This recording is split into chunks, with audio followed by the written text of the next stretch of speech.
Hey guys, in this video we're starting the travel from Guymon, Oklahoma to Wichita, Kansas. We finished up 2 weeks here. We're going to go up there for 2 weeks. We've seen a lot of people while here. It's been really super fun to see friends and family in this area. We stayed at the Corral Drive-In RV park here in Guymon. You can see the old drive-in screen behind us. It used to be a happening place. You can see some fields behind me there. I'll show a good picture of that and maybe a satellite view of what we were parked in and around. Behind me you can see the car's not out where it's been parked this whole time. We do anything we can early. We put the car in the trailer just a little bit ago over lunch, and so that's done.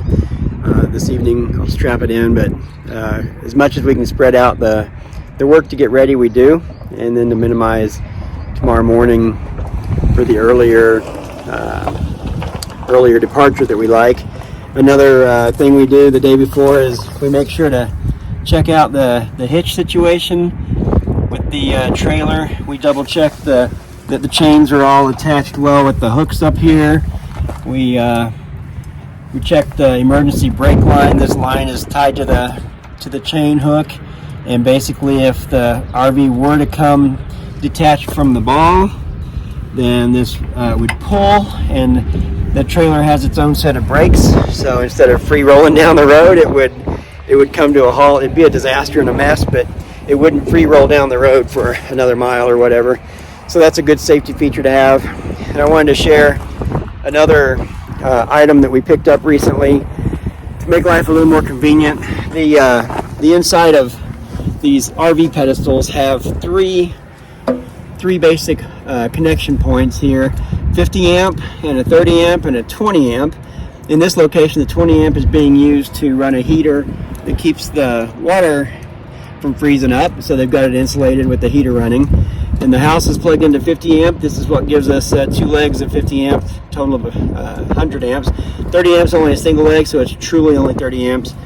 But we bought this Y splitter because the trailer has a power cord, and it has lights inside, so it's really handy just to leave that plugged in and be able to just flip a light switch when we go inside and have lights in there.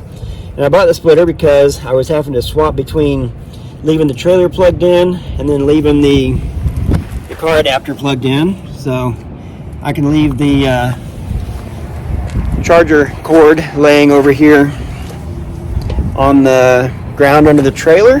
So when we park the car along here, when it is time to pick up a little charge, we've got this charging cord just laying here already plugged in. We just simply plug it into the car, pick up a little energy there. So that's kind of some of the details of this location, and really most locations. This is our setup, and we are starting today with some of the prep and getting ready to head out early tomorrow morning and get to Wichita.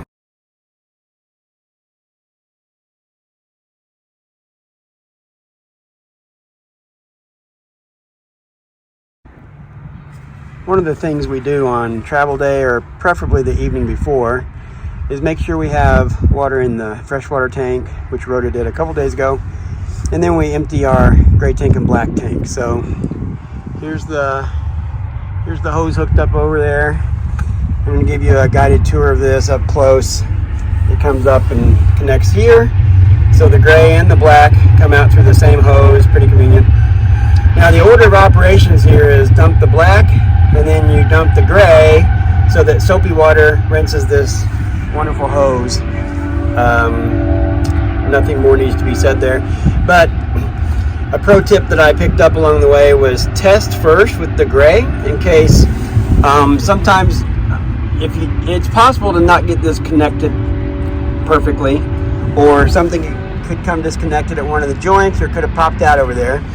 So it's recommended, and I do it, test the gray a little bit first, and let a little bit flow, and then check and look for any signs of leaks. And that's a nice safe test. And then open the black. I'm going to open the black tank now, and I'll run over and let you see. There's actually a see-through connector at the other end. If you're squeamish, as I walk towards that, you're going to want to close your eyes or whatever. So here goes the black tank.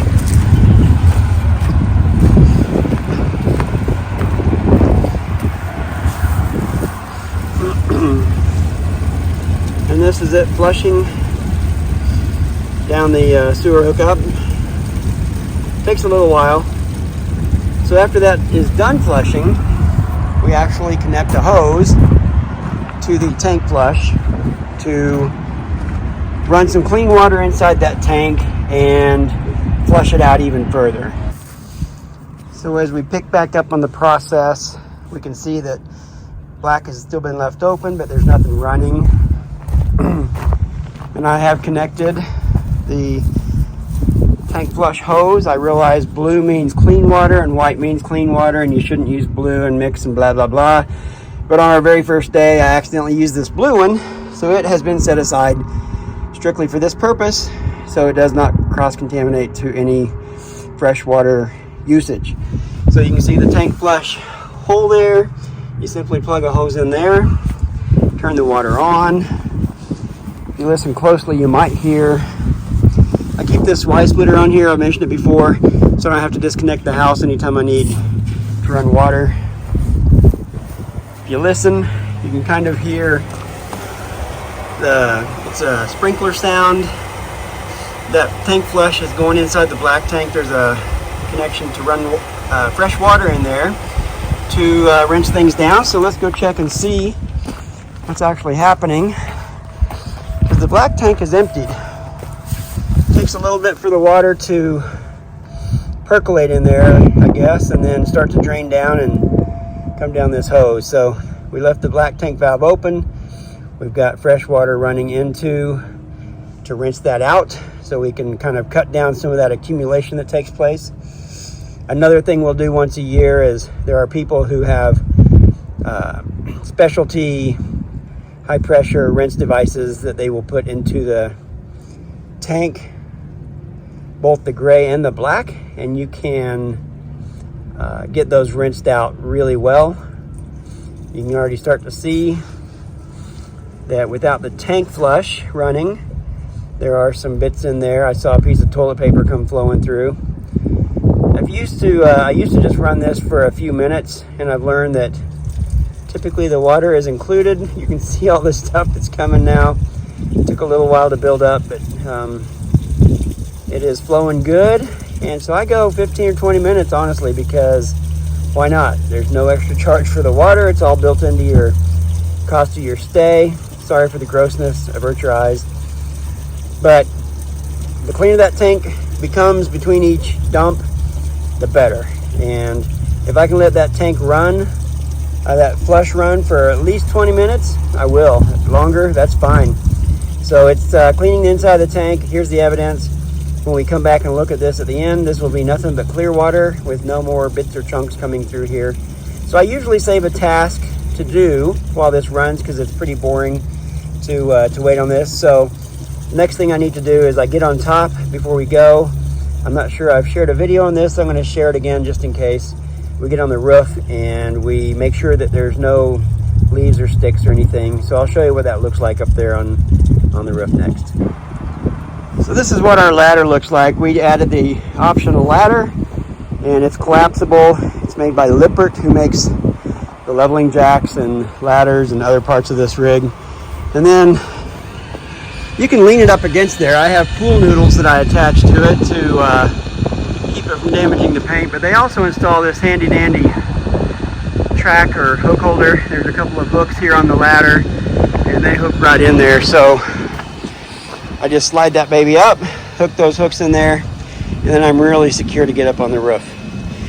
A lot of times you see on motorhomes, it's common to see a ladder on the back. We don't have that. That's what we pictured when we said we wanted a ladder. And at first we were disappointed, but we realized this ladder is so much handier. I can get up beside the slides here. I do the slide cleaning and maintenance using the ladder. It's really handy. I have a spray. I'll do a video on it sometime. Once a month you need to clean and lubricate these guys so that they stay pliable and flexible and seal really well. I did that a couple days ago over lunch. So I'll get up on the roof now and check out the slide toppers. All right, here we are with the ladder connected. Very first time I needed to go up here, I was pretty frightened. I won't lie about it. Now I race up there at half a jog speed and back down, and you get some confidence the more you do things. And we bought this guy at the recommendation of one of our favorite YouTube channels, Changing Lanes RV with Chad and Tara. So people use brooms up there to sweep off that little flap. I'll show you from the top side. But it's really handy to just get up there and blow off anything that's up there. We don't expect a lot up there because, I mean, the Oklahoma Panhandle is pretty void of trees, but it's been super windy, so we're gonna always check because we don't want to damage anything. All right, so from this perspective, I've just climbed the ladder. I'm on the rooftop. The best views are always from up here, honestly. Earlier I took a picture of this field. It's a little clearer to see what's around out here from up here, typically. So while I'm up here, I actually inspect for any damage that I can find. There's some tape and sealant streaks around. But I do just a quick check looking for any damage that would need to be addressed quickly. That's a maintenance item that's done, I don't know if they say 3 months or 6 months, but just an inspection for basic seal wear and tear or any damage. But the main goal of getting up here, really, these are slide covers, so I guess it'd be debatable whether if there was a bunch of leaves on this versus a bunch of leaves on the slide, which is better. But they put it on here. We can see over here, I'm not sure how well it shows up. We've got some standing water from the rain recently. The system's actually good at handling water on top. It'll suck it into that roller bar there. This slide topper is fixed on this side, so it's bolted on, and that side just rolls in automatically like a shade or something. So when we roll that in, that water would actually just suck right in there, and then it's got drain holes on the edge. You can see all that water come flying out. But since I'm up here and I have this handy dandy tool,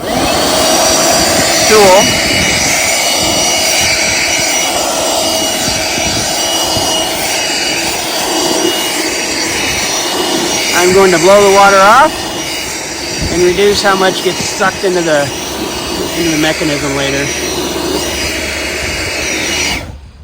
And then check our third and final third and final slide cover. And it looks clean as expected. So now we can get down and check on our tank flush. So it's been about 16 or 17 minutes since we started this. Let's check how our progress is. Looks clean and clear. Kind of what we're after. I was just surprised the first time when I watched it through this clear elbow how long it actually took before it was no longer less than clear, let's say. So that's it. That's some of the day before prep stuff that we do, is getting the tanks dumped and retreated. And I'll put away this dump hose tonight and the stand that keeps it at a downhill. And we'll put away the water, the hoses, the water regulator, the Y splitter, the filter that sits here on the ground. Awesome filter, makes all the water taste great. And then in the morning, all we really have to do is bring the slides in, raise the jacks. There's a little bit of tasks inside the house. Sweep one more time because cat litter gets spread around in the night, but mostly makes the morning pretty quick. I did review earlier that we check out the hitch. I realized that I skipped some important details that we check once I talked about this brake line. I mentioned this brake line is tied in to the trailer and connected up here to the chain. If somehow the trailer came off the ball, the brakes would engage and keep this from being a freewheeler. We make sure that our lights, the power cord for the lights to the trailer is connected. It's usually not hooked here. We make sure that this guy is in the proper place and that this pin is through. We just check for the chains to be connected. We look for anything amiss. I like to make sure that this pin that holds the hitch in has its cotter key or whatever, cotter pin, whatever that's called, in place to make sure some mischievous brat didn't come along and mess with our stuff. There's another pin down here. So it's always good to make sure that those pins are in place and correctly seated, fully locked in place. And that's really it. And we actually look at this when we stop on the road for fuel or whatever as well, just as a safety check.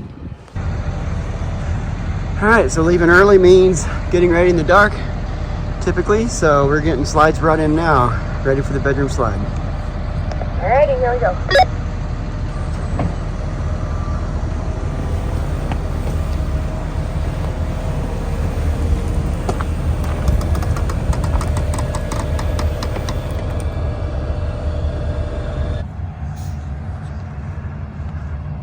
Okay, brake lights are good. Left turn signal. Right turn signal. Hazards.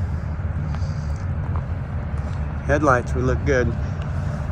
So one of the things we try to do is check our light system on the trailer, and I will check the jacks and make sure they're all the way up, but we make sure that the trailer lights work because it's critical when we're this long and we need people to see our intentions.